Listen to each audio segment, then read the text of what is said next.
experience at Kakamega County. As you know, the constitution mandates the county governments to oversee trade development and cooperatives, and it's a key factor of devolution. So we would like to know what measures did you take to support that when you were in Kakamega County, and your vision for the new ministry if confirmed. But start with your key achievements as governor. Thank you. Thank you very much for that question. Unfortunately, cooperatives are not well developed in Kakamega County. We had few coffee cooperative and I think dairy cooperatives,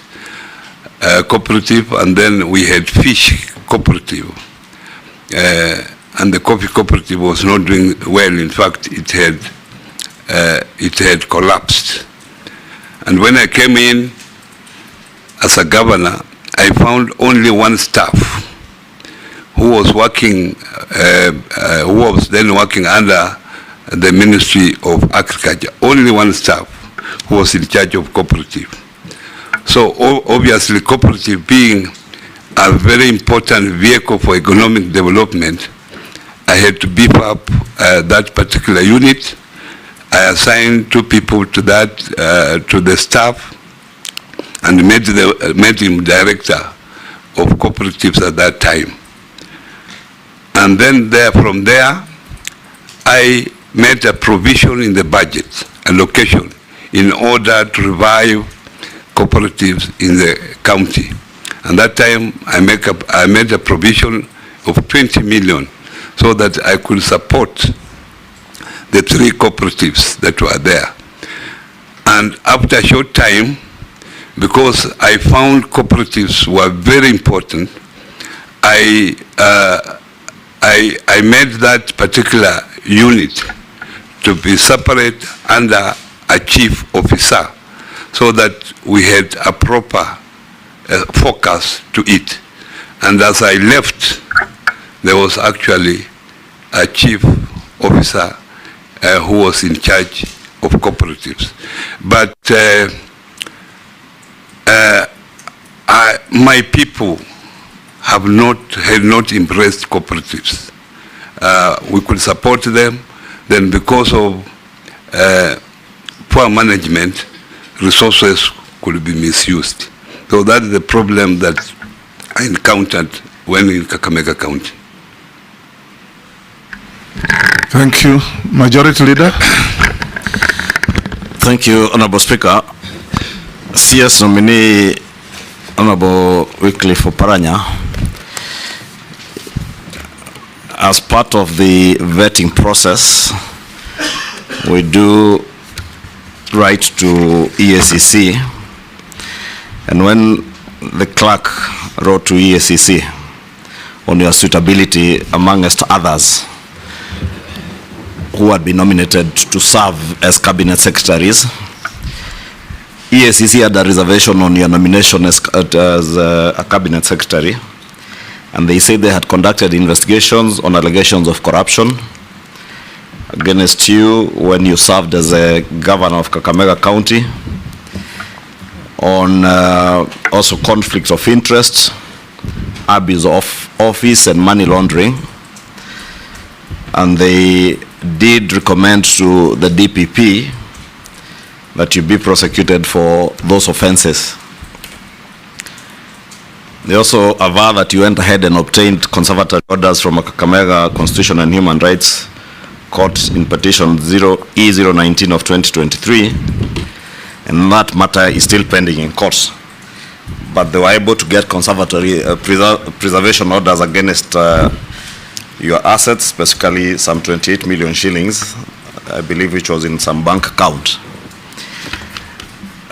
And CS Nominee, now you are here before us. I would want you to shed more light on these allegations of corruption, abuse of office, conflicts of interest, and money laundering, because you will agree those are very serious and grave allegations against your person for the time you served as governor Kakamega County, and now you're being given a bigger job not in a county, but in the nation. A job that will entail you overseeing not just the cooperative sector, but also the micro, small, medium enterprises development in the country. And this is a position that calls for you to be of impeccable integrity. It's a job that will require you to give Kenyans confidence that they can trust you with their cooperatives money. I heard you say in Kakamega the cooperative movement is not very strong, but you know the cooperative movement in this country is among the richest and most developed in sub-Saharan Africa. Therefore, this is a sector that requires a man of impeccable integrity and someone that Kenyans and cooperators in this country can trust that their money is safe with them. Will cooperators' money be safe in your hands? Thank you very much. The corporate money would be very safe in my hands, Mr. Ichungwa.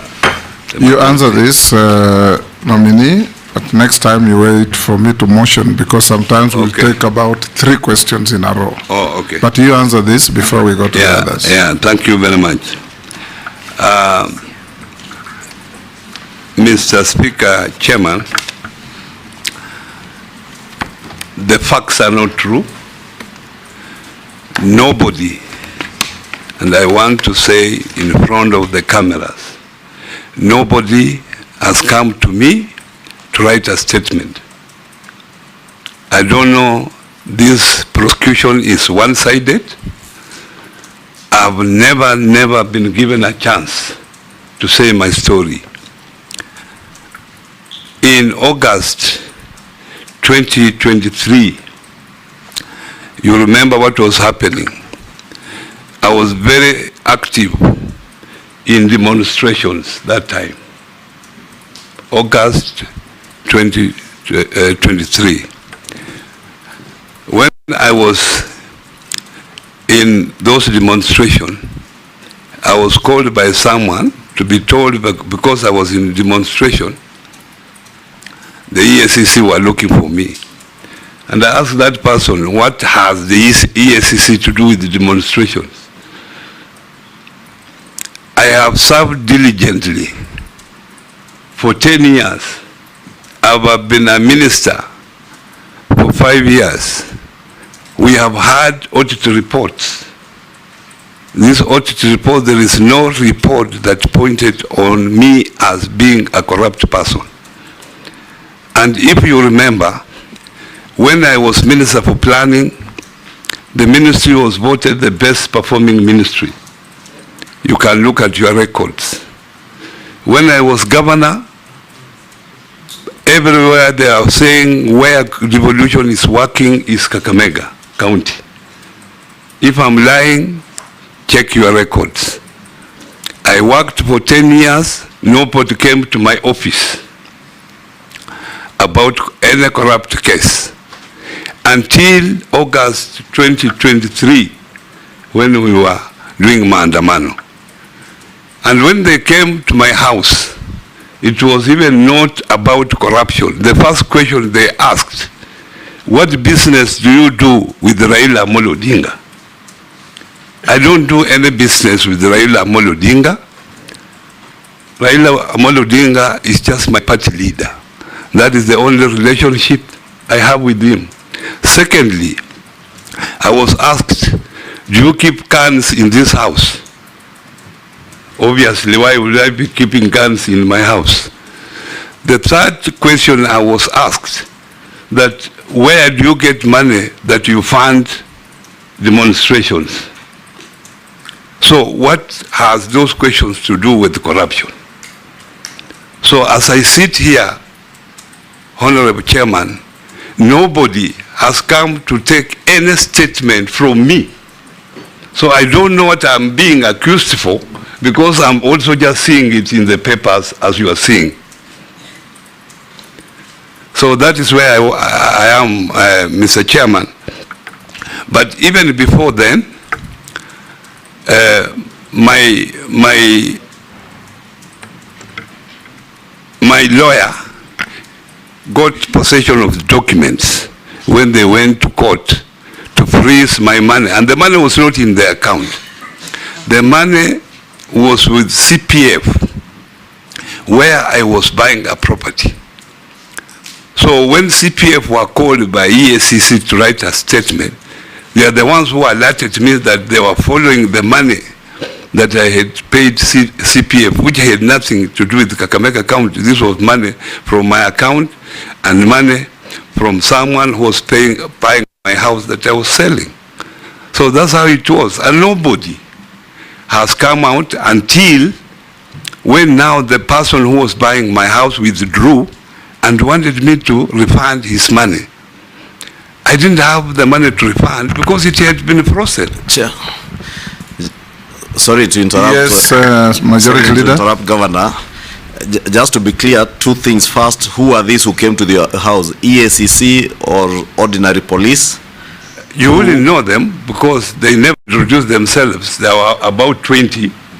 So some were in police uniform, some were in civilian uniform. They never introduced themselves as EACC officers? They said they are EACC officers, but I can't remember their names. There was one that introduced himself. The rest never introduced themselves. Then the money you are referring to is this money that is has conservatory orders? Yeah, the money was not in my account. It was with CPF where I was buying CPF, this is a county provident fund? Yes. You are buying a house from CPF? Yes. So you had transferred the money to CPF? CPF. And the conservatory orders were put on the CPF account or on your account? Yes. No, to the CPF account. Okay. Yeah. Jeanette, Minority Leader. Yeah, thank you, Chairman. Chairman, my questions begin from this. Mr. Nominee, these investigations that EACC is talking about, are you